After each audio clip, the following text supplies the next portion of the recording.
İndi avtobus şəhərdən heç keçdi, amma görürsünüz mən metrodan keçdim. Amma o Metronun qarşısındasınız, amma avtobusun ödənişi çıxırsınız. hə.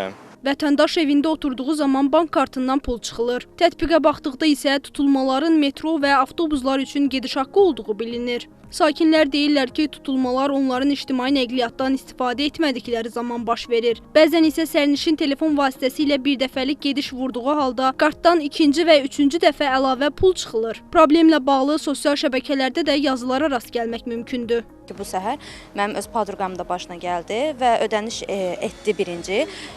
Ödəniş çıxdı, ancaq avtobusdan düşdükdən sonra yenidən başqa bir ödəniş çıxdı və bunun nə olduğunu anlaya bilmədik. Bankla da danışırıq, bankda heç bir problem olmadığını bildirirlər. Amma niyəsə, yəni hamı bundan çox şikayətçidir. Səhərdə 3 dənə olub, amma və dünən baxın nə qədər olub.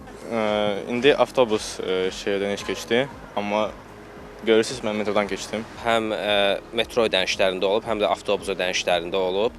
Bəzən gün ərzində istifadə etmədiyim halda belə ödənişlər çıxıb məndən. Ən çox gecə saatlarında bir də görürsünüz ki, arxa-arxaya ödənişlər çıxır. Yəni qalan yerdə gecə saatlarında çıxır.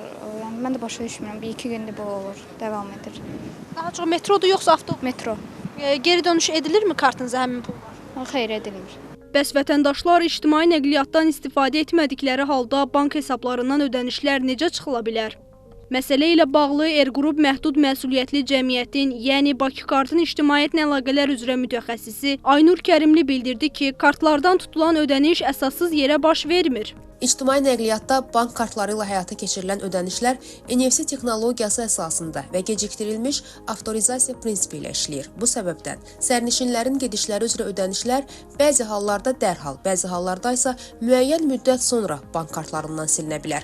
Bu hal vətəndaşlarda bəzən elə təəssürat yarada bilər ki, vəsait istifadə olunmadığı halda çıxılır. Əslində isə kartdan silinən məbləğlər əvvəlki günlərdə həyata keçirilmiş gedişlərə aiddir və sistem yalnız faktiki istifadə olunmuş xidmətlər üzrə ödənişləri emal edir.